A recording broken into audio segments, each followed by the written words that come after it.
Livro dos Atos, Atos dos Apóstolos, o capítulo 15, a partir do verso 36.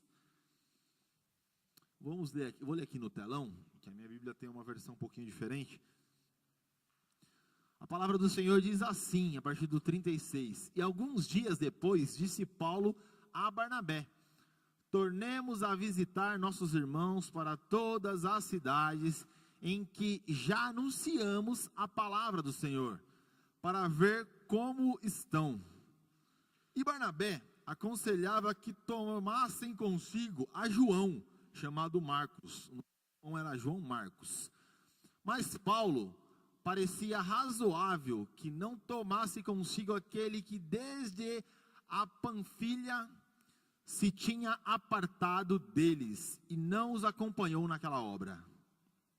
E tal contenda houve entre eles, que se apartaram um do outro. Barnabé, levando consigo a Marcos, navegou para Chipre de volta, né? Que Barnabé era de Chipre. 40.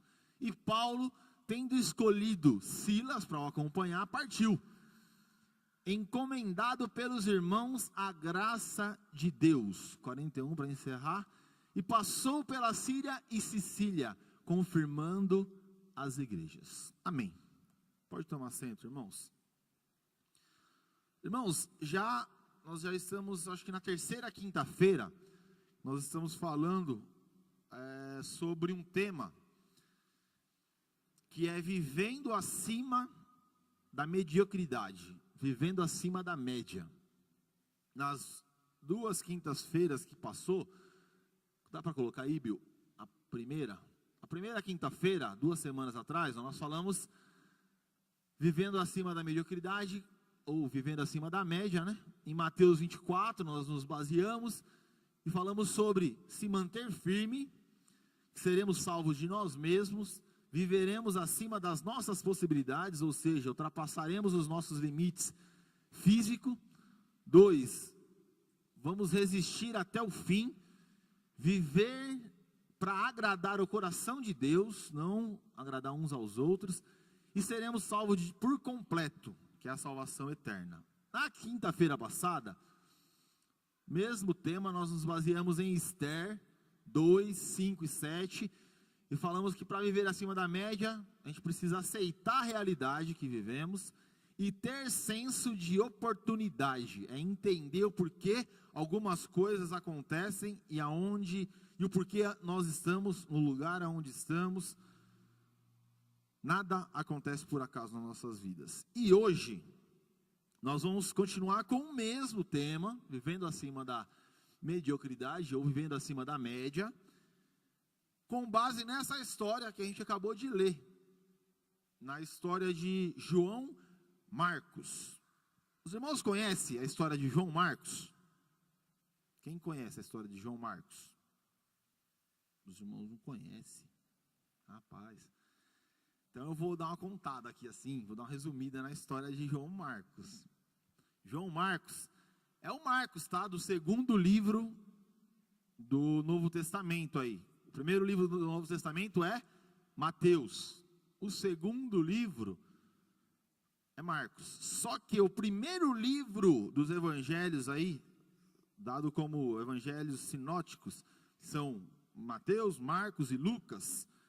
O primeiro a ser escrito é Marcos, tá? Apesar dele ser o segundo na ordem do cânon aqui da Bíblia, foi o primeiro a ser escrito, Marcos. Então, Marcos, ele escreveu baseado em toda a história que ele ouviu dos discípulos. E Marcos, ele é da linhagem de de Levi, da tribo de Levi. Ele foi criado no meio de levita, ele foi criado em volta do templo, dentro do templo, vivendo, indo e voltando ao templo. A mãe dele era a Maria, aquela Maria que quando Pedro foi preso, não sei se vocês vão lembrar dessa parte, Pedro foi preso, os irmãos da igreja se reuniram numa casa para orar. Era na casa da mãe desse Marcos aí, desse João Marcos. Então a mãe dele era a intercessora oficial da igreja. A linhagem de Marcos, na linguagem de hoje, ele tinha pedigree, né? Ele tinha raiz. A família dele era uma família top, vamos falar assim. Não tinha nada para se falar de forma negativa da família de Marcos. Então Marcos, ele foi criado nessa linha, escreveu ainda um livro que é muito importante para nós. A gente usa muito o livro de Marcos para estudar. E Marcos, nesse momento aí que nós lemos, Atos 15, 36, ele foi o pivô de uma confusão gigante entre Paulo e Barnabé. Estou resumindo aqui, tá, irmãos? A história de Marcos. Tem muito mais coisas assim na vida de Marcos, mas estou dando uma resumida. Por que ele foi o pivô da confusão entre Paulo e Barnabé? Porque o João Marcos, na primeira viagem missionária de Paulo e Barnabé, ele caiu fora, ele não aguentou. Eles viajaram para a primeira viagem missionária, e viagem missionária é complicado, o negócio é feio. E dorme em qualquer lugar, e às vezes tem que fugir porque o povo quer matar, principalmente nessa época aqui, né? Queria matar Paulo, Barnabé e João Marcos lá no meio. Isso aí ele desistiu, falou: não, vou voltar para minha casa, estou acostumado lá com vivendo um bem bom, minha mãe me ajudando, me protegendo, está tudo certinho lá em casa, eu vou ficar aqui nessa furada. E ainda virou e falou para Barnabé e Paulo: vocês são muito pé frio, onde a gente vai o povo quer matar a gente. E na primeira viagem missionária de Paulo e Barnabé, João Marcos caiu fora, voltou para casa. E nesse momento, nesse episódio aqui, de Atos 15, 36, seria a segunda viagem de Paulo e Barnabé. Tanto é que, nos primeiros versículos aí da leitura que a gente fez, eles conversando entre eles, falam: vamos voltar lá nas igrejas que a gente abriu, para a gente ver como é que está a coisa, como que está a situação. Porque Paulo e Barnabé já tinham viajado por muitas cidades para abrir igreja e pregar o evangelho, e eles iriam voltar nesses lugares para ver como é que estava. Aí Barnabé, só para vocês entenderem um pouquinho, Barnabé era tio de João Marcos. Barnabé chega, na hora de se encontrar com Paulo para viajar, chega com João Marcos. E Paulo, não é flor que se cheira, ele virou e falou assim: não, esse camarada aí não vai com a gente não. Esse cara aí não vai não, ele não aguenta, é mole demais. A hora que o bicho pega, ele sai fora, deixa a gente na mão, não vai com a gente não. Quem vai com a gente é Silas. Aí Barnabé: não, vai sim, e o pau fecha. E essa confusão aqui que diz, que foi acentuada, que quer dizer que Paulo e Barnabé falou algo um para o outro que não deveria falar, excedeu. O que fala, quando fala contenda aqui, quer dizer, expus o seu defeito contra as minhas qualidades. Ou seja, Barnabé virou para Paulo, mais ou menos, para a gente imaginar como foi essa confusão. Barnabé foi quem apresentou Paulo para os discípulos, porque Paulo era Saulo, né? Era o camarada ruim, que matava os cristãos. E quando ele se converteu, os cristãos não botaram muita fé nessa situação. Quem levou Paulo para ser apresentado para os discípulos foi Barnabé. Aí, Barnabé, nessa situação aqui, deve ter: ô Paulo, quem é você? Até há poucos dias você estava matando todo mundo aqui, o negócio estava feio. Eu fui lá, te trouxe aqui, te apresentei para os discípulos, aliviei o lado seu. Eu te trouxe aqui agora, porque eu que sou, até então, Barnabé que era o pastor titular da igreja. Barnabé que era o líder. Aí Barnabé foi, buscou Paulo. Aí nessa hora aqui, Paulo, peraí, não. Aí Barnabé, jogou na cara de Paulo tudo isso. E Paulo falou: então você que caça o teu time, então eu tô fora, não preciso mais de você. Vai para onde você quiser. E o Paulo fechou. E Barnabé falou: então tá bom, eu fico com Marcos. E Paulo: eu fico com Silas. Barnabé, segundo a Bíblia, voltou para Chipre. Por que voltou? Porque Barnabé é conhecido como Barnabé de Chipre, natural de Chipre, que é a cidade de origem dele. Então ele largou tudo e voltou para Chipre. E Paulo seguiu com Silas. E aonde, o que tem a ver? Vocês estão perguntando, o que tem a ver com viver acima da média? Nós vamos falar, viver acima da média não é nem de Barnabé, nem de Paulo, é de João Marcos. E João Marcos foi rejeitado desse negócio. Foi largado lá e não deu sequência na viagem missionária, não foi para a viagem missionária. E ele podia muito bem, vendo aquela confusão, falar assim, faz o seguinte, para, vai vocês dois aí que eu fico na boa aqui. Fico aqui, deixa quieto, não briga por causa de mim não. Ele podia ter feito isso, mas ele não fez. Ele não fez, ele ficou quietinho, deixou o pau quebrar, e não quis nem saber de se meter na confusão. E a confusão se fez, e o ministério de Paulo e de Barnabé deu sequência, que a gente já sabe. Mas João Marcos não começou bem o seu ministério. Por que não começou bem? Primeira viagem ele desistiu, e a segunda viagem que ele ia fazer, o pau fechou e ele não conseguiu ir.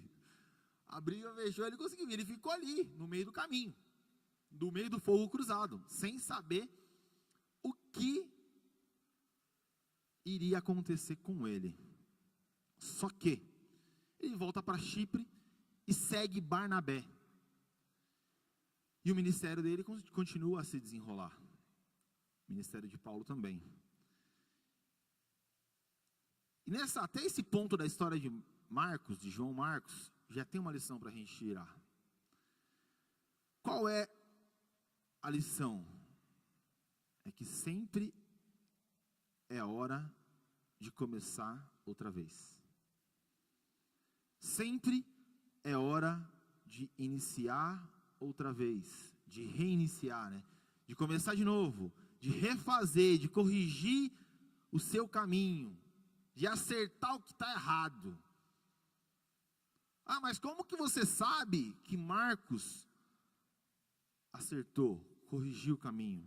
A gente vai descobrir daqui a pouquinho, que a gente vai ler aqui na Bíblia. Irmãos, tem horas nas nossas vidas que parece que acabou. Chegou ao ponto final da linha e finish. Isso já aconteceu com muita gente. O que está acontecendo com o João Marcos aqui não é uma novidade na humanidade, não. João Marcos achou que ele estava tendo uma nova oportunidade e seria realmente uma outra oportunidade. Só que Paulo não foi bonzinho com ele, não aliviou para ele. Não deixou que essa oportunidade acontecesse naquele momento.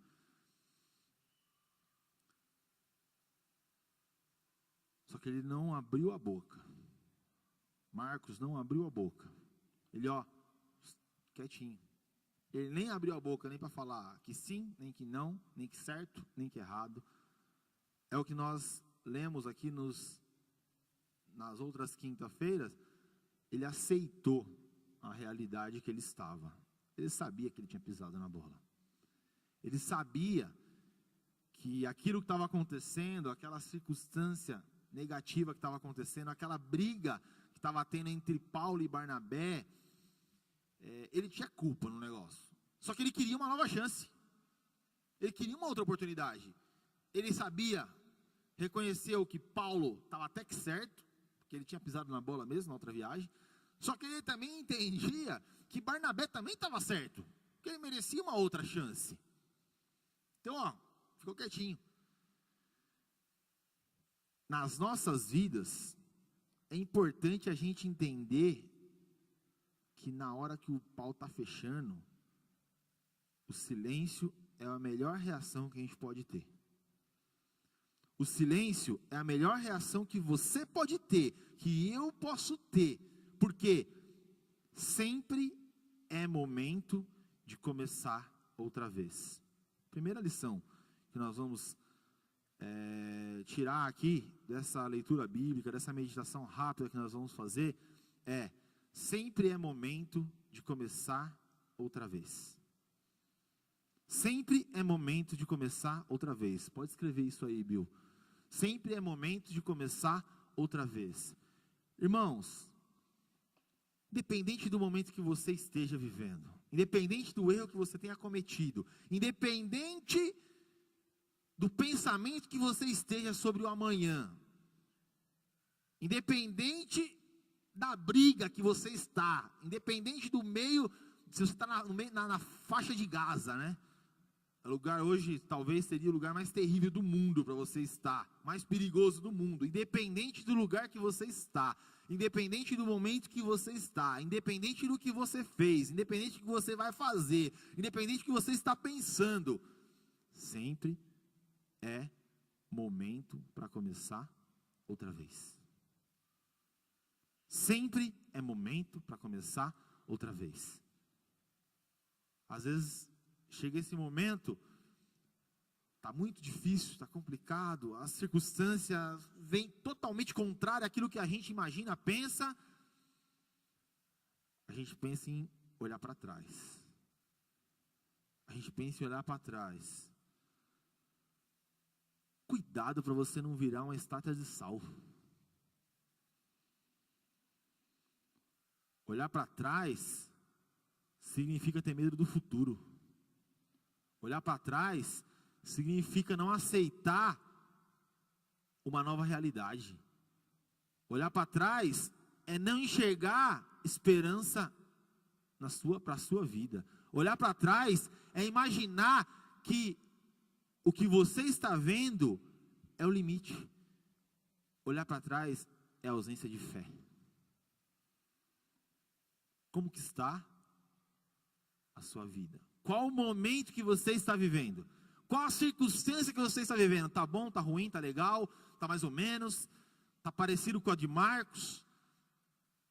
Alguém querendo te dar uma chance de novo, alguém já não querendo te dar essa oportunidade, alguém querendo aniquilar os seus sonhos, acabar com as suas esperanças. Como que tá? Como que está a sua vida? É o momento de a gente repensar, de imaginar, enxergar o dia de hoje, para que o nosso amanhã seja melhor. Para que o nosso amanhã seja melhor. Nós somos seres mutantes, que vivemos em eterna evolução. Isso naturalmente falando.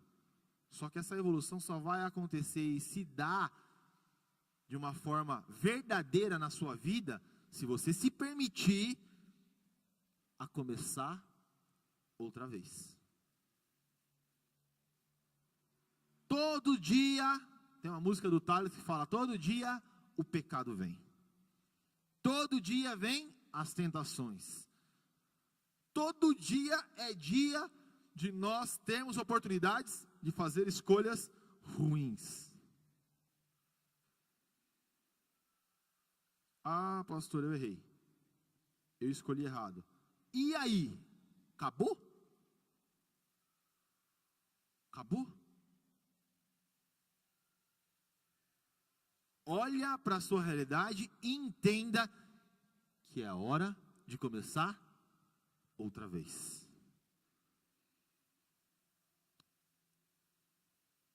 Você está pronto para começar outra vez? Você está pronto para recomeçar? Mas como que eu vou recomeçar? E aí? Porque as pessoas na Bíblia, parece que o negócio era mais legal. O pessoal tinha contato direto com Deus, e Deus falava, Deus atendia as orações. Acontecia rápido. Rápido? Só abrindo um parênteses aqui, irmãos. Paulo, o apóstolo Paulo, se converteu em um momento. Quem faz ideia aqui, quanto tempo demorou para o ministério do apóstolo Paulo, para que o ministério do apóstolo Paulo deslanchasse? Quem faz ideia de quanto tempo demorou? Alguém faz ideia? Não? Sabe quantos? Você acha que 2 anos? 2 anos é muito tempo? É um pouquinho. Depende para quê, né? Se for para pagar um financiamento no banco, o negócio é longo demais, né? 2 anos é muito tempo, né? Agora, se for para receber, é pouco, né? Aí depende do ponto de vista, né? Mas Paulo, ele se converteu em um momento e ele foi levado para Jerusalém. E lá ele já teve a oportunidade de dar uma palavra, de pregar. Sabe quantas pessoas se converteu na primeira mensagem de Paulo? Quem chuta? Mais de 10 ou menos de 10? Quem acha que é mais de 10? Mais de 10? Quem acha que é menos de 10? A irmã acha que é menos de 10. Sabe quantos foram? Sabe quantos se converteram na primeira mensagem de Paulo? Nenhuma. Ninguém se converteu. Paulo pregou, contou o testemunho dele, falou, suou a camisa. Nada. Sabe, para piorar, sabe o que aconteceu? Os discípulos se juntou e falou assim: meu, esse cara não dá para ficar aqui com a gente não. Se esse cara ficar aqui, vai complicar tudo. Precisa mandar esse cara embora. Aí, Pedro virou e falou assim: quem que vai ter coragem de falar para ele que ele precisa ir embora? Até onde ele estava matando tudo nós? Como que vai fazer para falar para ele que ele precisa ir embora? E nesse intervalo, Paulo foi no templo orar. Aí Jesus aparece para Paulo e fala assim: Paulo, você precisa ir embora. Cai fora daí. Vai embora, que você precisa ir para outro canto, ter uma outra experiência, viver sua vida. Aí ele saiu de Jerusalém e viajou de volta para sua terra. Até que Barnabé vai lá e busca ele para vir trabalhar, porque Barnabé foi para Antioquia, e chegou lá, tinha muito serviço, muito crente se convertendo, não tinha ninguém para orientar. Ele lembrou de Saulo, né, que até agora era Paulo. Falou: vou lá buscar. Só que nisso já tinha passado, sabe quantos anos? 10 anos. Dava tempo de desistir, não dava não? Pensa você, 10 anos, sabendo que você tinha um ministério, que você precisaria fazer esse ministério deslanchar, e você começa com todo o gás, e não acontece nada. E ainda os irmãos que iam te apoiar, falam assim: meu, esse cara precisa sair fora. Como que não dá para ficar aquele aqui não. E todo mundo te rejeita, dá as costas para você, e você com aquela vontade, e passa 10 anos, 10 anos, irmão, são 10 anos. Hoje a pessoa, eu vou dar até um exemplo aqui, a pessoa é pagodeira, né? Aí se converte e já vira bispo, depois de uns 6 meses, assim, já é bispo, já é pastor, já é apóstolo, já vira um monte de coisa. Paulo demorou 10 anos, 10 anos, e foi Jesus que falou com Paulo, viu? Foi Jesus que apareceu lá para Paulo e falou: sou eu quem você está perseguindo. Foi Jesus mesmo. Mesmo assim, demorou 10 anos. Quanto tempo está essa dificuldade que você está enfrentando aí? Esse problema que você está enfrentando? Quanto tempo? 6 meses? 1 ano? 2 dias? 3 dias? Sempre é tempo de começar outra vez. Sempre é tempo de começar outra vez. Aceite a realidade que você está. Aceite ela, não se conforme com ela. Falei isso semana passada. Aceite a realidade que você está, mas não se conforme com ela. Porém, aceite. Porque é momento de começar outra vez. Por quê? Segunda lição. Melhor é o fim das coisas do que o começo dela. Lá em segunda carta de Paulo a Timóteo, o capítulo 4, o versículo 11. Isso aí é bom a gente abrir. Se você conseguir colocar ali, Bill, vai ser bom. Voltando para a história de João Marcos. Segunda carta de Paulo a Timóteo, capítulo 4. Segunda Timóteo 4, a partir do verso 11. Paulo está escrevendo para Timóteo. Paulo está preso quando está escrevendo essa parte aí. Paulo está no aperto, pedindo para Timóteo trazer algumas coisas. Traz os pergaminhos, traz tal, olha lá. Só Lucas está comigo. Pega um versículo antes, mais um antes. Procura vir ter comigo depressa, porque Demas me desamparou, deixou eu sozinho, amando o presente século, e se foi para Tessalônica, Crescente para a Galácia, Tito para Dalmácia. Só Lucas está comigo. Toma Marcos, ó Marcos aí, ó. Paulo falando para Timóteo trazer Marcos. E traz contigo o Marcos. Por que ele quer que traz Marcos? Porque ele é muito útil para o mistério. Mas eu não queria. Ele não queria abandonar Marcos lá, deixar lá atrás, lá em Atos. Ele não queria largar Marcos para cá. Sabe o que aconteceu com Marcos? Marcos seguiu Barnabé, aceitou a realidade que ele estava, aproveitou a oportunidade para começar outra vez, corrigiu rota e se tornou uma pessoa extremamente importante para o ministério de quem? De Paulo. Aí está o final. Melhor é o fim das coisas do que o início dela. Irmãos, está muito preocupado com hoje. Está muito preocupado com o que está acontecendo hoje. Segura um pouquinho aí, irmãos. Fala para o irmão que está do teu lado aí. Segura um pouco.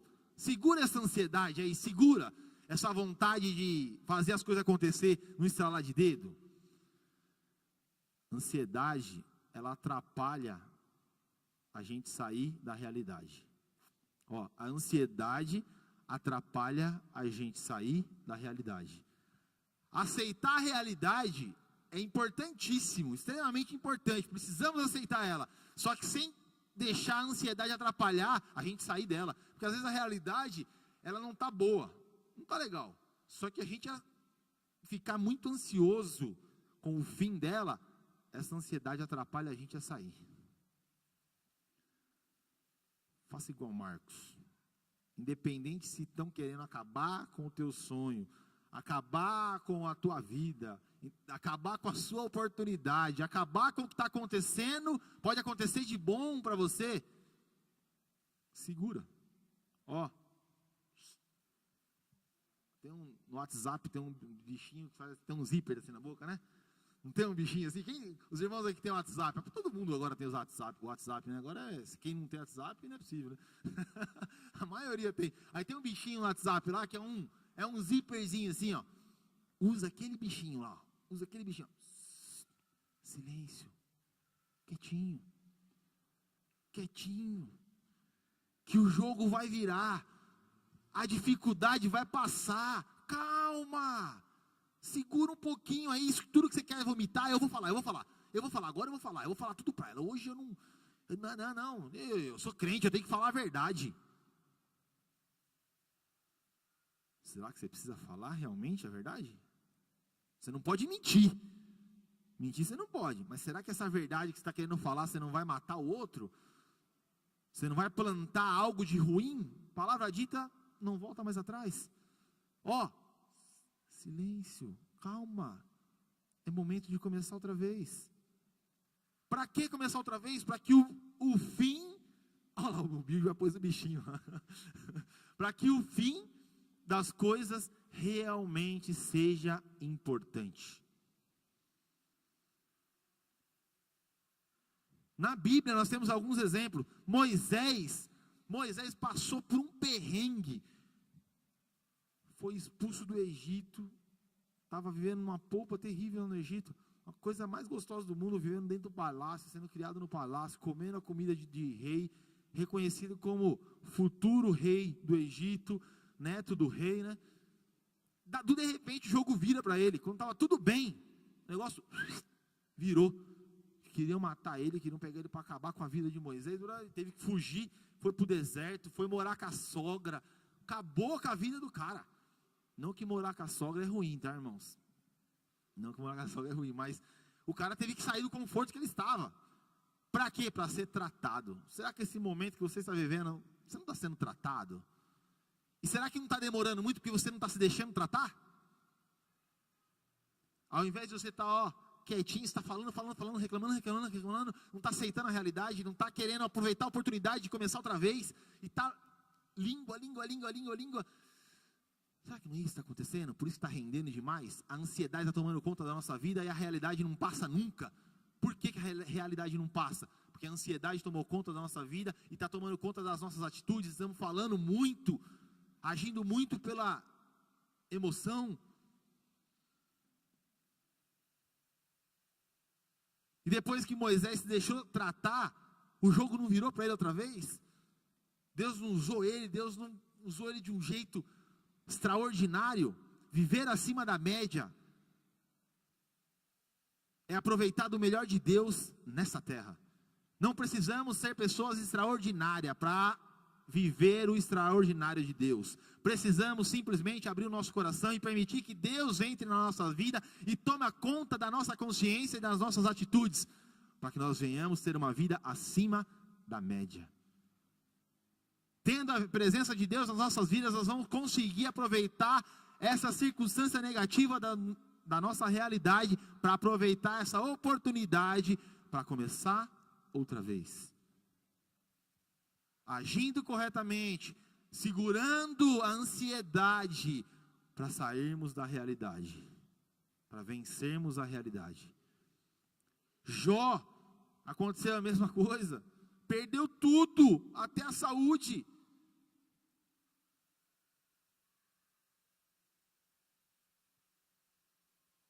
Mas não excedeu nas palavras, nos pensamentos, manteve sua fé em Deus, usou o bonequinho do WhatsApp, do zíper, quietinho, e ainda falou, quando abriu a boca para falar, falou o quê? O meu Redentor vive. Na hora da dificuldade, na hora dos problemas que nós enfrentamos nessa vida, que nem se compara ao que Jó enfrentou, nós lembramos que o nosso Redentor vive. Ou queremos ter uma relação com Deus de troca, de favor e benefício. Ah, Deus, eu estou vindo para a igreja e você não me abençoa. Você só enxerga em Deus o que Ele pode te dar nessa vida.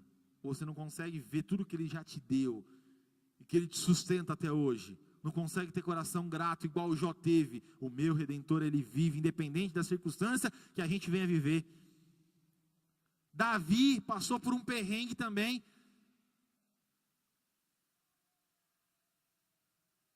Deus tirou o filho de Davi para punir ele por um ato que ele teve.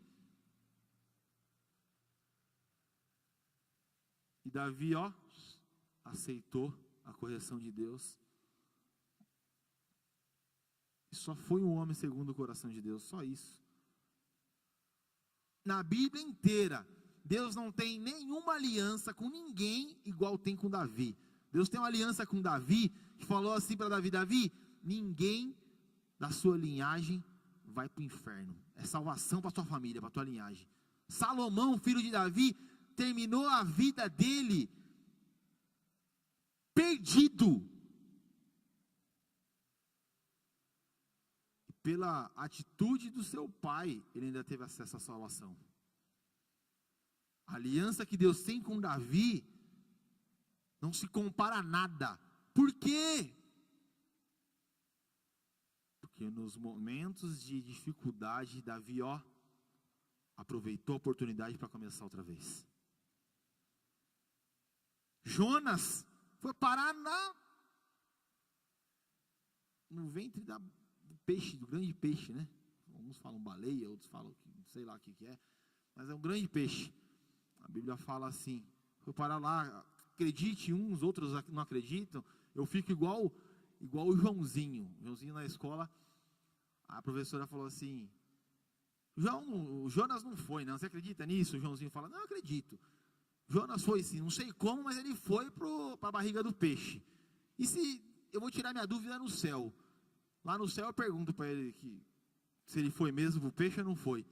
Aí a professora perguntou assim para o Joãozinho: mas se Jonas não foi para o céu, foi para o inferno? Aí o Joãozinho virou para a professora e falou assim: aí você pergunta para ele. Mas o que importa é que, mesmo no ventre do peixe, Jonas clamou a Deus. E Deus retirou ele de lá. Tem José também, que saiu do seu lar, foi vendido pelos seus irmãos, passou por poucas e boas, se tornou governador do Egito. Por quê? desses exemplos aqui?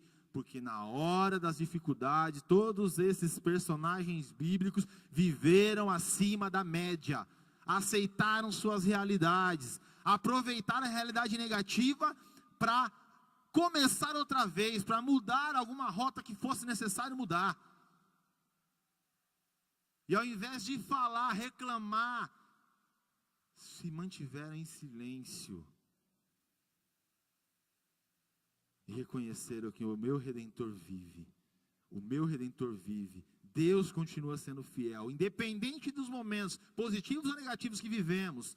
Deus é fiel e melhor é o fim das coisas.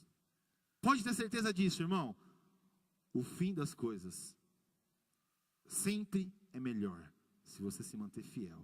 Se você aproveitar as oportunidades que você está tendo nesses momentos de dificuldade para começar outra vez corrigindo as suas rotas.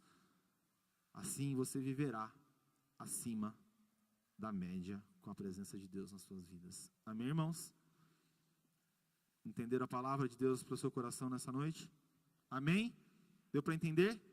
Aplauda a Deus.